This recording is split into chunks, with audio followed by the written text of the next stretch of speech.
Muy buenos días, buenas tardes, buenas noches, dependiendo de donde nos estén escuchando. El día de hoy, en el marco de la celebración de la Feria Internacional del Libro aquí en Guadalajara, nos encontramos con el doctor José Barragán, gracias a la editorial Tirán Lo Blanche. Un placer que esté nuevamente con nosotros, pero aquí presentando una obra que seguramente a muchos les interesará por el contexto en el que se maneja y la importancia que sigue teniendo en la actualidad, que son estudios sobre las constituciones de Cádiz y su influencia, así como en México. Pues maestro, bienvenido. Para servirles, muchas gracias. En principio, pues no sé si nos podría hablar un poquito de cómo decidió desarrollar este texto para que igual nos vean que es algo que pues ha manejado. En realidad su servidor ha venido trabajando la obra de las Cortes de Cádiz desde hace muchísimos años, de manera que forma parte de las investigaciones que poco a poco he venido realizando y que he venido recopilando información sobre temas determinados. Entonces llegó el momento en donde se podía hacer una especie de selección de los temas que fueron debatidos con mayor intensidad, con mayor, digamos, entusiasmo y debido a la importancia que tenían en estas cortes, y es lo que se está ofreciendo en este libro, una selección de esos temas acompañado del debate que suscitó. En el contexto en el que nos encontramos, pues México como país, como Estados Unidos mexicanos, no existía todavía. Estábamos en efecto, sí debemos de hacer hincapié en ese contexto histórico que está marcado por un acontecimiento que es el más importante en la vida, en la génesis de todas las nacionalidades latinoamericanas, y es el hecho de la invasión de los ejércitos de Napoleón sobre la península ibérica en el año de 1808. Ese hecho se divulga inmediatamente en todas las colonias y va a provocar pues lo que hemos llamado nosotros ya en una visión de nuestro tiempo hacia abajo, es decir, en una visión contemporánea de aquellos hechos, el origen de los movimientos insurgentes como el mexicano, que protagoniza don Miguel Hidalgo, don José María Morelos, que inclusive pues estamos ya iniciando los preparativos para celebrar el bicentenario de la Constitución de Apatzingán de octubre de 1814, que se coloca también dentro de este movimiento independentista de todas las demás pues estados o nacionalidades latinoamericanas. Y que se mencionaba en su libro que justo se crea este vacío, ¿no?, con esta invasión. Sí, en efecto, con la invasión de la península ibérica por los ejércitos de Napoleón, inmediatamente los reyes católicos fueron forzados a deponer su poder en manos del emperador Napoleón, y este lo declina a favor de su hermano José Bonaparte, de manera entonces que sí se crea un total vacío de poder en el imperio español, desde la cabeza, que es España, que es Madrid, por decirlo con su capital, hasta los últimos rincones de esa enorme geografía en donde se decía que nunca se ponía el sol.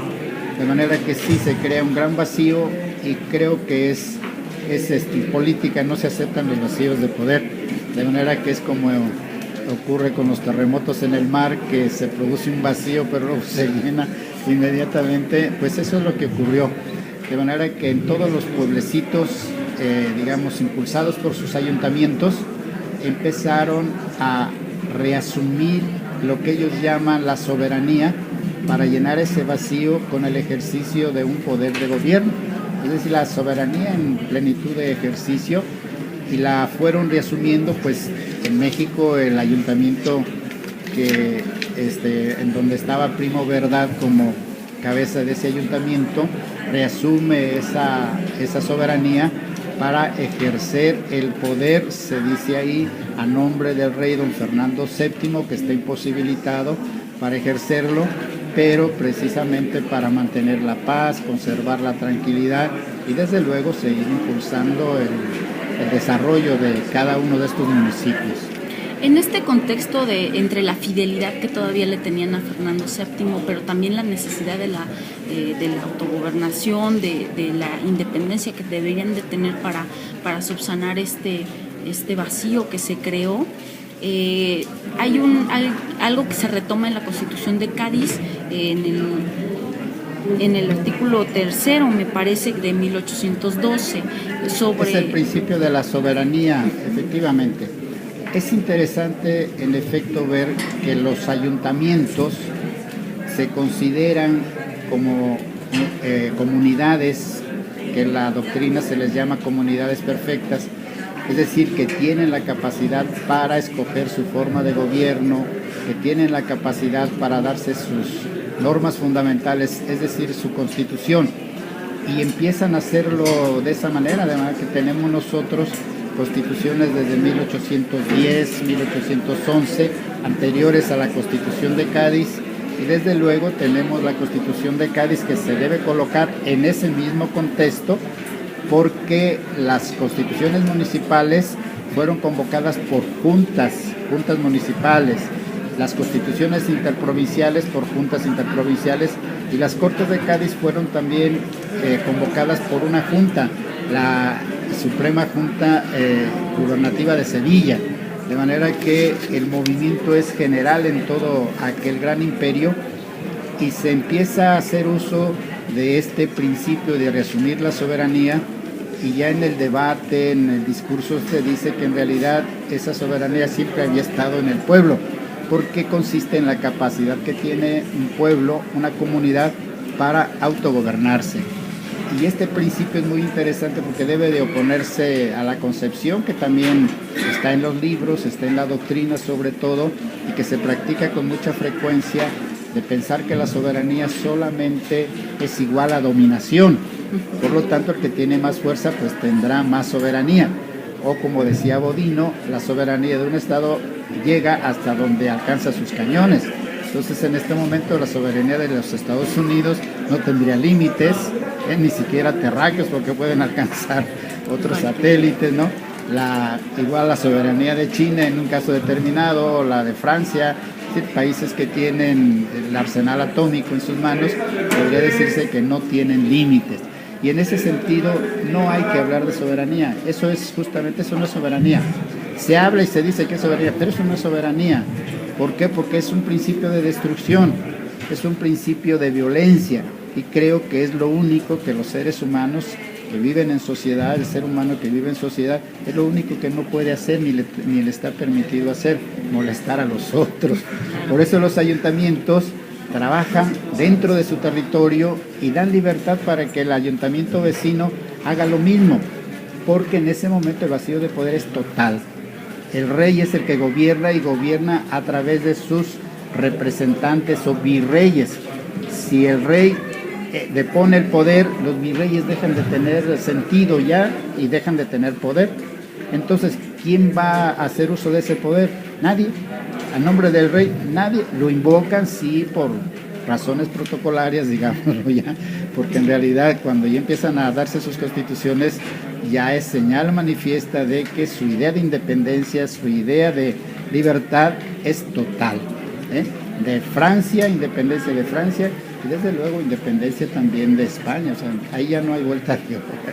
Y retomando esto de las constituciones que fueron creadas en estos municipios, ¿por qué le cuesta tanto trabajo a la teoría constitucional explicar esta creación de estas constituciones, de esta autogobernación? Yo creo que porque existe en el medio de la doctrina constitucionalista, existe, digamos, una mala información. La doctrina constitucionalista piensa que las constituciones se deben de hacer conforme a esa doctrina. Es decir, que primero es la doctrina y luego son las constituciones, y eso no es cierto. Históricamente primero son las constituciones y ya después la misma asamblea recomienda que se haga un catecismo o que se explique la Constitución en forma de un catecismo, como se hacía la explicación de la doctrina de la Iglesia Católica, forma de catecismo, para que los niños pudieran ir aprendiendo desde las áreas de primaria, de secundaria, de prepa, como hoy decimos, ¿no? Pero en términos pues asequibles a esa educación. Y claro, también se recomienda que se creen en las universidades cátedras para explicar la Constitución. Y de ahí nace la teoría, no al revés. De manera que es un problema así de la doctrina. Creo yo que está muy influenciada por estas ideas de que la soberanía es igual a dominación. Entonces creen que un municipio pues no puede tener soberanía porque no va a dominar a nadie. Pero es que esa es la soberanía de verdad. La otra es poder, es fuerza, pues son cañones, es guerra. Eso no tiene sentido en ninguna parte. Lo tenemos en la vida real, porque somos violentos. Los Estados Unidos andan en todas partes, presumiendo de sus, no sé, invenciones últimas en materia de guerra, pero eso es lo que ni la moral puede aceptar, ni la política puede aceptar, aunque se nos dé todos los días, porque la convivencia es un principio de vida en sociedad, en donde si yo exijo respeto, para mí, yo lo tengo que dar al prójimo. Y si un pueblo exige respeto para sí, se lo tiene que dar al pueblo más próximo. De manera entonces que un ayuntamiento sí dicta su constitución, pero el otro que está al lado también, y el otro, y así tenemos un buen grupo de constituciones municipales que son extraordinarias porque tienen ya una concepción de la soberanía muy hermosa en este sentido, que es la que además tenemos nosotros en el artículo 39 de nuestra Constitución, y ese es el atractivo de estos libros, ver cómo nace todo este movimiento insurgente, todo este movimiento de independencia que nos da patria, que nos da lo que tenemos ahora, y que además está impregnada con sus principios en los textos que ahora mismo están en vigor, aunque luego nuestros políticos lo ignoren, nuestras autoridades, que son sumamente autoritarias y violentas, en el sentido de que no respetan los derechos humanos.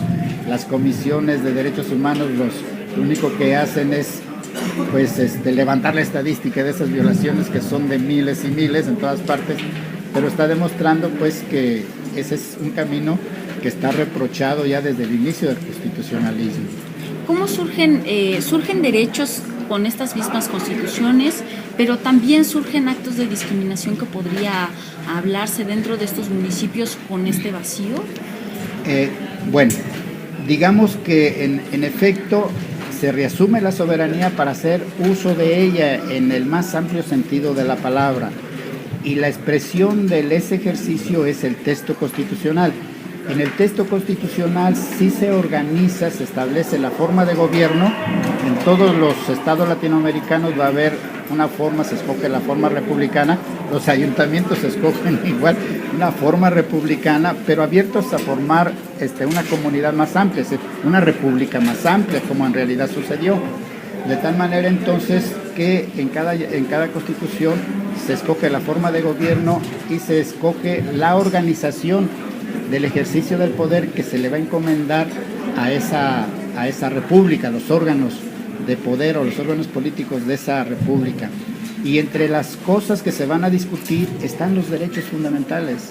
Es decir, el pueblo es soberano y se concibe a la soberanía en estas constituciones como un derecho individual del hombre que vive en sociedad. Entonces la soberanía es un derecho del hombre que vive en sociedad, porque un hombre que vive aislado ni ocupa derechos, ni ocupa constitución, ni ocupa nada. Entonces cuando se vive en sociedad sí ocupa de ese poder de organización política en la que contribuyen todos los individuos de esa comunidad, y ahí es donde se discute un hecho histórico que es, digamos, el más hermoso en términos pues de discusión, de debate, porque bajo otra perspectiva pues es el más lamentable de todos los que pueden pasarle a una humanidad, como es la esclavitud. Se discute entonces la igualdad de derechos, se plantea ahí, la igualdad de derechos entre todos los habitantes de un ayuntamiento, y se declara que todos son iguales. De manera que en ese ayuntamiento donde ya tiene una constitución, el derecho de igualdad es absoluto, es total. Ahí ya no hay esclavos, ahí ya no hay diferencias entre unas clases nobiliarias y unas clases populares, o entre las clases de castas, que es la mezcla entre los españoles, los indígenas y las personas provenientes de África. De manera que todos son iguales, se declara así. Y este mismo tema aparece en cada una de las constituciones. Entonces se va aboliendo el problema fundamental de toda Latinoamérica, que era la esclavitud. Y llega a las Cortes Españolas de Cádiz, se reúnen el 24 de diciembre de 1810, y ahí se plantea igualmente este problema. Es el problema más interesante de todo el constitucionalismo, que no se resuelve en Francia, que no se resuelve en Inglaterra, que no se resuelve en ninguna otra parte, ni siquiera en España tampoco, porque los españoles, los diputados peninsulares españoles, no van a permitir, porque hacen mayoría, que se declare la abolición total de la esclavitud. Entonces, la Constitución de Cádiz nace con ese defecto feísimo, pues que es conservar la esclavitud, que es una cosa sumamente lamentable, que ya estas constituciones anteriores se habían resuelto, entonces por mayor razón debía haberse resuelto. Pero el debate es muy hermoso y se reproduce en este libro como para participar ahí y ver la forma en que todos los diputados latinoamericanos combatieron esa idea de mantener la esclavitud. La combatieron un día y otro día, en un discurso y otro discurso, una serie de argumentos que se van poniendo en este libro de una manera, creo yo, bastante ordenada como para apreciarlos, ¿no? Y el otro gran debate es parecido porque tiene que ver con una discriminación también muy fea, ¿no? Y es un problema el de la discriminación, un debate histórico hermosísimo bajo ese aspecto pues de debate, muy feo en cuanto que es perjudicial para las clases sociales discriminadas. Igual que hoy es el gran debate de nuestros días, la no discriminación, como decimos hoy, es el gran debate de nuestros días. Ya fue planteado ya con una gran energía, con una gran emoción, y se va recogiendo todo ese debate en este libro, y tampoco se supera. Entonces queda la esclavitud y queda la discriminación de lo que en el debate se llaman castas. ¿Quiénes son las castas? Las mezclas. Todas las personas que tengan su origen en una mezcla con una persona que haya llegado de África, así haya sido, no sé, el primer día en que llegaron 200 años atrás. No obstante, 200 años atrás les perjudica todavía a sus descendientes. Esa discriminación es muy fea, por decirlo de esa manera, ¿no? Igual que ahorita, cualquier discriminación es inaceptable.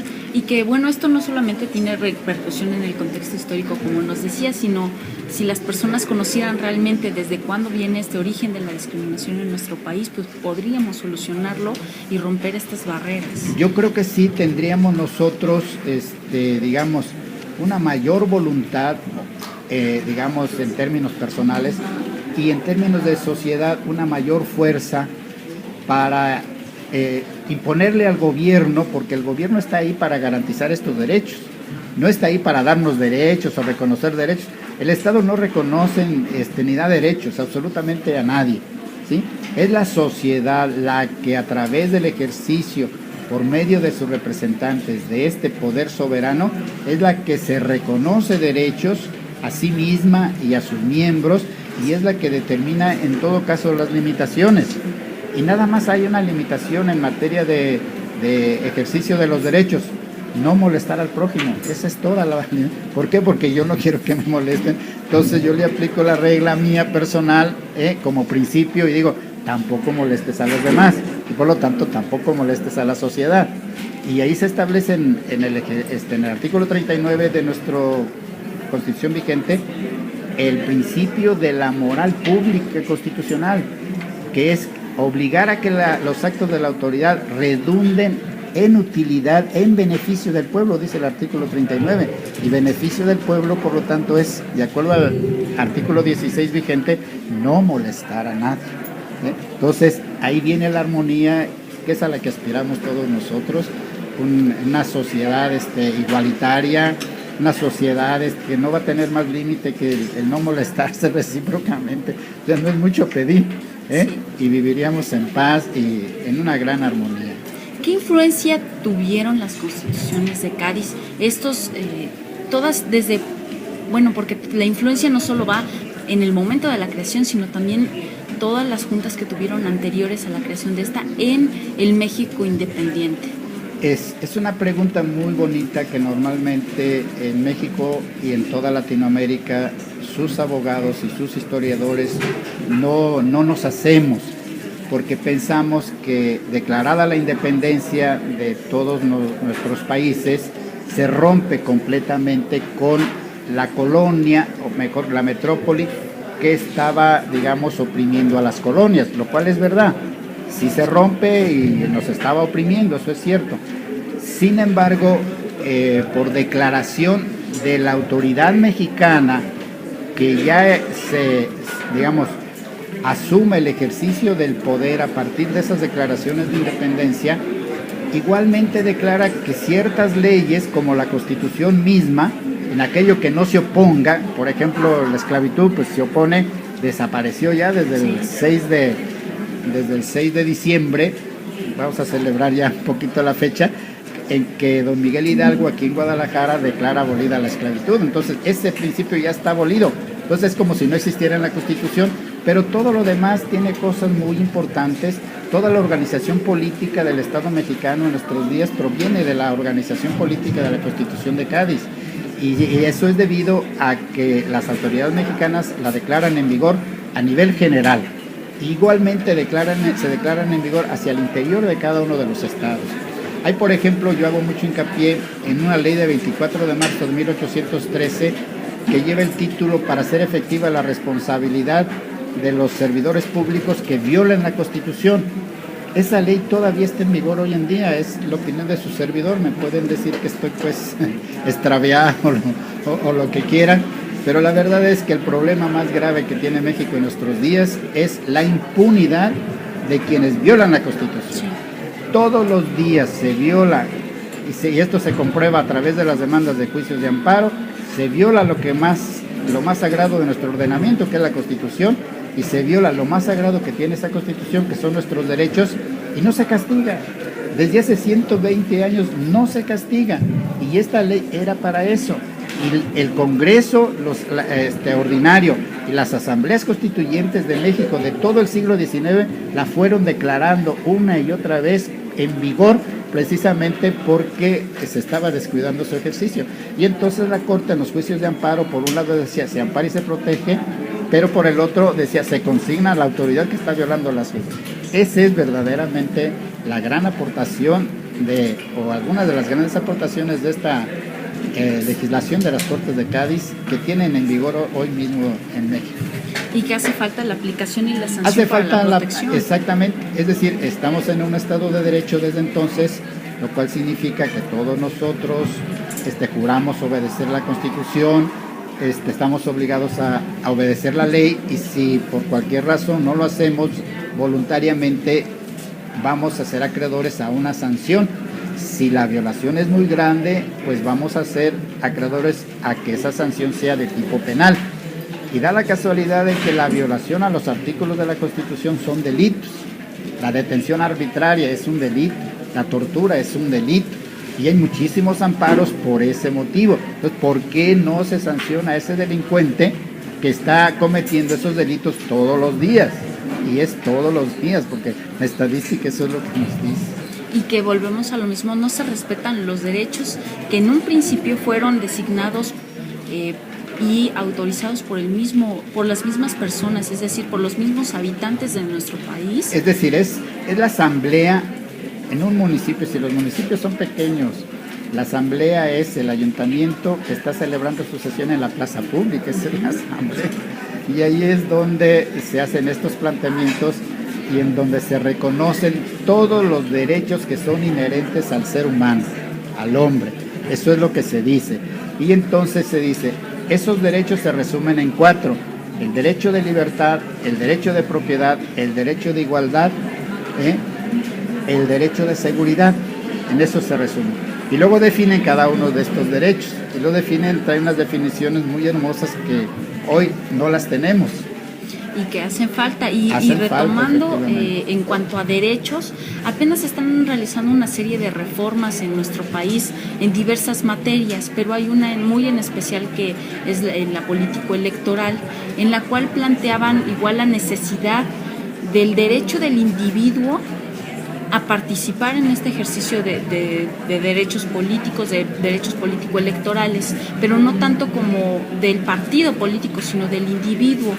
¿Cuál sería su opinión? En efecto, nosotros en este momento tenemos un planteamiento elaborado ya formalmente por el Congreso de la Unión en materia que ellos están llamando materia política, que abarca distintas materias, en realidad algunas de ellas que no son políticas, como es la transformación de la Procuraduría, que ahora depende del Ejecutivo Federal y en el caso de los estados del gobernador de cada estado, para transformarla en un órgano autónomo. Y están en efecto en la materia política considerando lo que son las candidaturas independientes. Se le está dando entrada a las candidaturas independientes. En realidad, el derecho de votar y ser votados proviene de esta etapa histórica. La primera,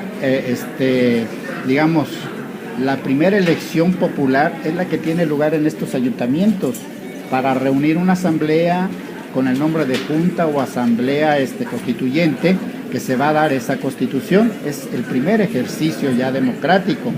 Y luego después tenemos nosotros ya la instrumentación de ejercicios democráticos más amplios que tienen lugar en todas las colonias del imperio para reunir a las Cortes Generales y Extraordinarias de Cádiz. Y desde entonces se establece el derecho de votar y de ser votados, que es la esencia de la democracia. Si se prohíbe el ejercicio de alguna de estas dos prerrogativas, no habrá democracia, definitivamente. Y aquí los partidos políticos la habían prohibido, no es que estuviera prohibida en la Constitución, que ahí estaba en el artículo 34 en relación con el 35, están las prerrogativas del mexicano, del ciudadano mexicano, estaban ahí, pero en los hechos los partidos políticos la habían suprimido diciendo que solamente ellos podían presentar candidaturas.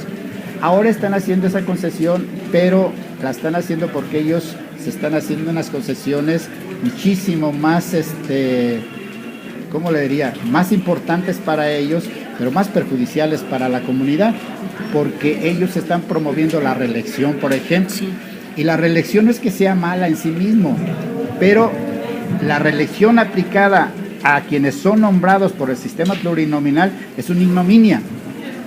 Es una ignominia porque es trabajar única y exclusivamente para los santones de cada uno de los partidos políticos, que ya se reeligen siendo diputados federales, siendo senadores federales, siendo asambleístas en el Distrito Federal, o sea, se están reeligiendo ya entre ellos. Y si ahora se les autoriza la reelección para seguir siendo diputados, seguir siendo senadores, pues esa ya es una irrisión, eso ya no es serio. ¿Por qué no es serio? Porque los mismos partidos se pelean estas plazas y desde luego carecen de una absoluta representatividad. Ningún partido político tiene ni como militancia representatividad, digamos, importante con respecto a la población general del país. Ninguno. Y todos los partidos juntos no tienen tampoco ninguna legitimidad en la representación nacional. Por lo tanto, es hora ya de que cambien de sistema. ¿Por qué no se acepta, por ejemplo, que la representación sea únicamente para los uninominales y que el voto sea el que reelige? De acuerdo, pero no para los plurinominales. Los plurinominales que se suspendan completamente o que se los den a la sociedad civil para que efectivamente entre sangre nueva, entre legitimación nueva a esos órganos legislativos, y entonces digamos ya que tenemos una mejor y más legítima representación en esos órganos. Hasta ahorita no lo podemos ya decir, pero esa es la tendencia. La otra cosa sí realmente escandalosa que está promoviendo ahorita los partidos políticos es la transformación de una institución que ha probado ser buena, magnífica, como es el Instituto Federal Electoral, en algo que por su propia definición no es correcta, no es una institución buena porque va en contra del sistema federal que tenemos. Entonces ya por ese solo hecho, por chocar contra las formas federativas que tenemos, ya no va a quedar en armonía con todo el sistema federal que tenemos. Y ese solo hecho es ya enormemente perjudicial, y además se está haciendo sobre las rodillas, sin valorar, sin hacer diagnósticos en todos los sentidos, en materia, por ejemplo, económico, presupuestal, si va a ser, digamos, un menor gasto el que se va a tener, o sea, las elecciones van a resultar, por los diagnósticos que se han hecho a nivel de academia, pues enormemente perjudiciales, tanto bajo el aspecto económico como de organización, porque se va a centralizar todo. Entonces vamos a regresar, o vamos a ver cómo protestas que están en la periferia de la geografía nacional, en Yucatán, en Chiapas, en Baja California, por elecciones locales de sus ayuntamientos y de sus estados, pues van a tener que venir a resolver sus problemas al Instituto Federal, que ya se va a llamar Instituto Nacional Electoral. Entonces, ese tipo de cosas no se ha ponderado, y creo que se debiera de ponderar. Estaban planteando dentro también de esta reforma la facultad, por así decirlo, que tendría este Instituto Nacional de delegar funciones a los institutos locales, pero también de retirarlas en cualquier momento. Es lo más absurdo que se ha planteado en toda la historia del constitucionalismo mexicano. Es lo más irracional, es lo más vergonzoso, porque lo único que pretenden los partidos políticos, y hay que desenmascararlos definitivamente, es su propio interés, ¿sí? Ellos quieren nombrar a los consejeros que van a integrar ese nuevo instituto, nombrarlos en términos de partidarios, en términos de representaciones partidarias. Entonces, ¿por qué se engañan? ¿Por qué nos quieren engañar a nosotros? ¿Y por qué no suprimen tanta cosa y ellos mismos, como delegados, cada partido como delegado en una asamblea, pues resuelven el problema electoral y punto? ¿Para qué se están engañando? Entonces, es realmente un engaño, y creo que es lo único que no se puede permitir, pues, a una sociedad civilizada como la mexicana. Claro, y ahora para terminar, bueno, estas reformas han creado pues un descontento, una inquietud en toda la ciudadanía, pero ¿qué problemas traería la creación de este Instituto Nacional en el caso de los comicios?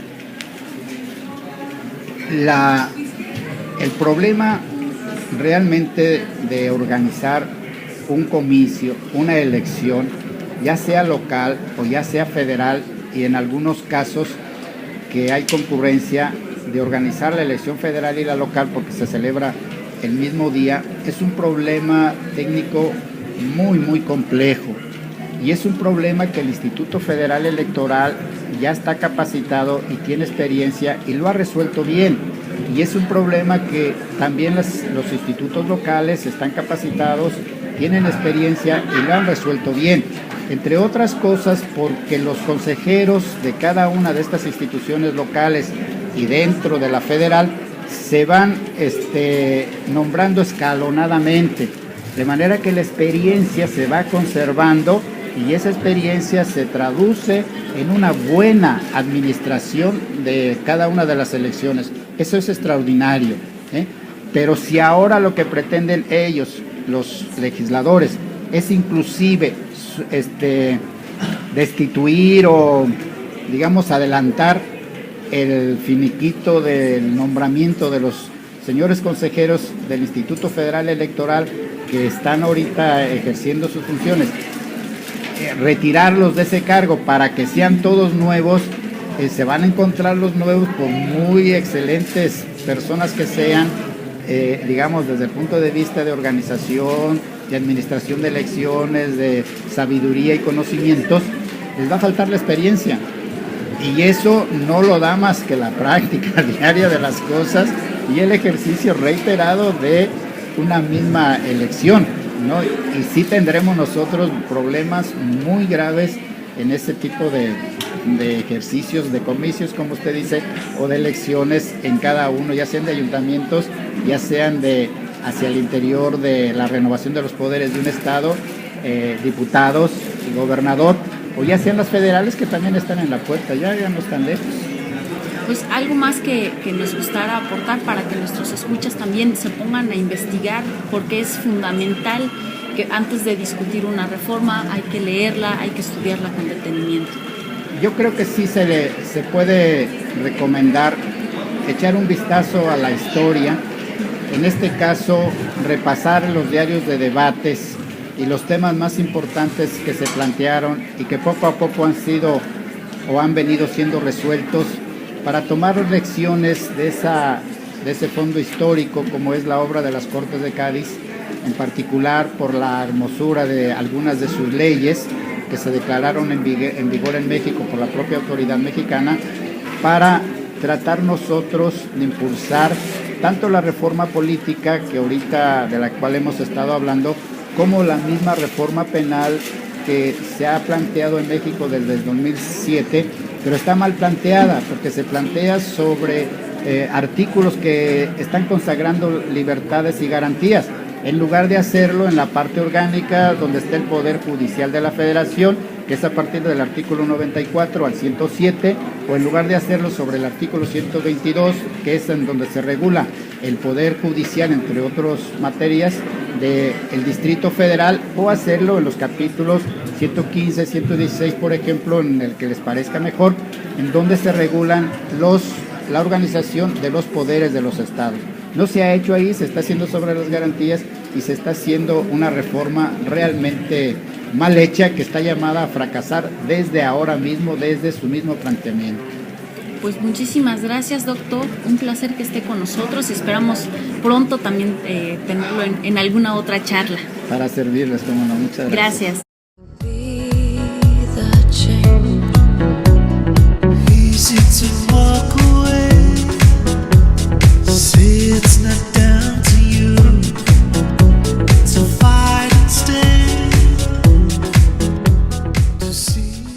Ejercer el poder, se dice ahí, a nombre del rey don Fernando VII, que está imposibilitado para ejercerlo, pero precisamente para mantener la paz, conservar la tranquilidad y desde luego seguir impulsando el desarrollo de cada uno de estos municipios.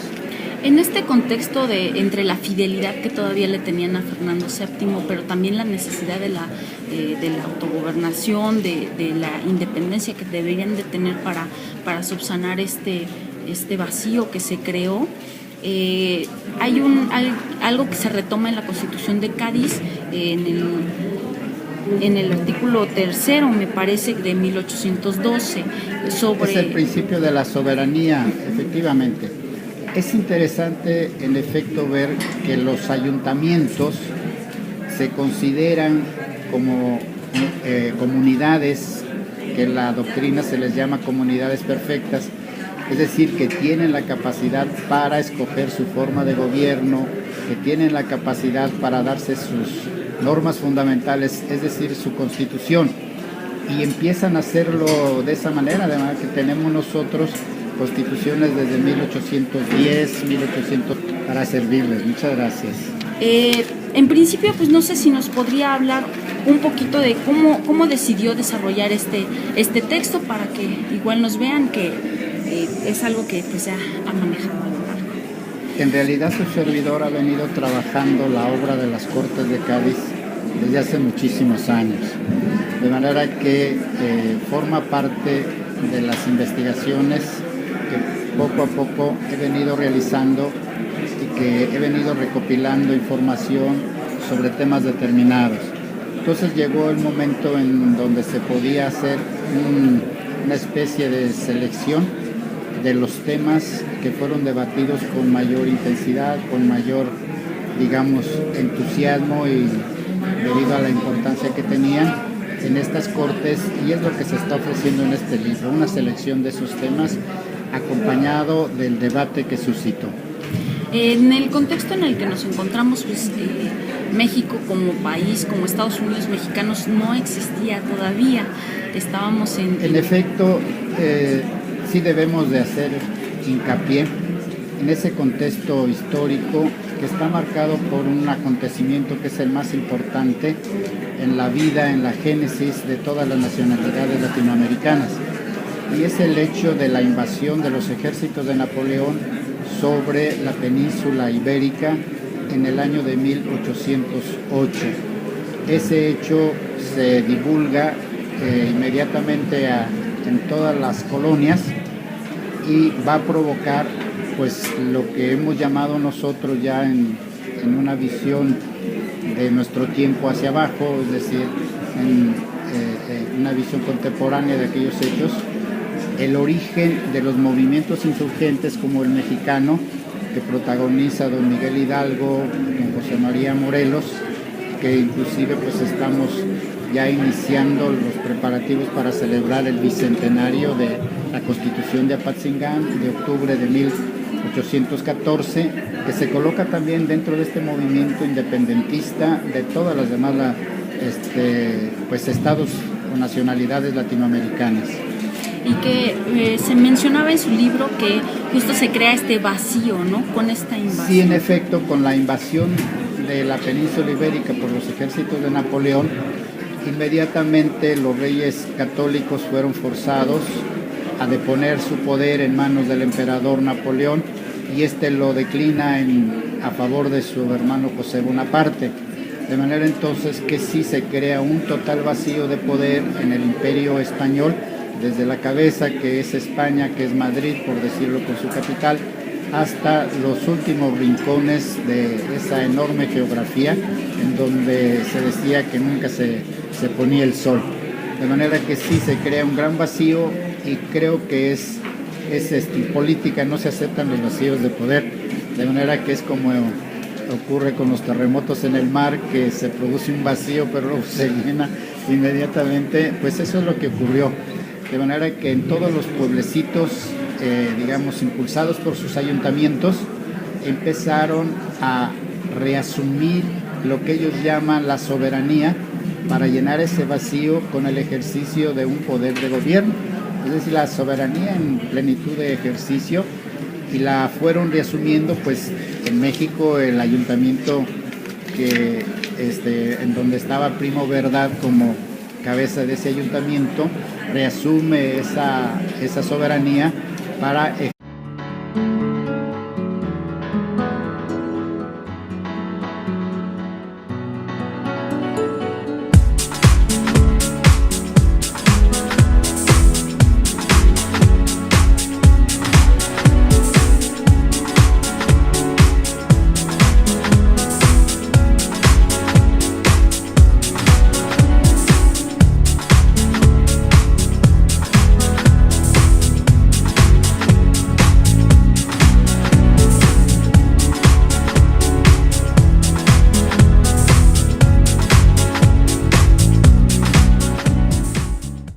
Muy buenos días, buenas tardes, buenas noches, dependiendo de donde nos estén escuchando.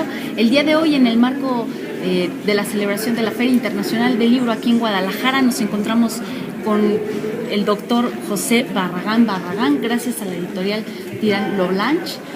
Un placer que esté nuevamente con nosotros, pero aquí presentando una obra que seguramente a muchos les interesará por el contexto en el que se maneja y la importancia que sigue teniendo en la actualidad, que son estudios sobre las constituciones de Cádiz y su influencia, así como en México. Pues maestro, bienvenido.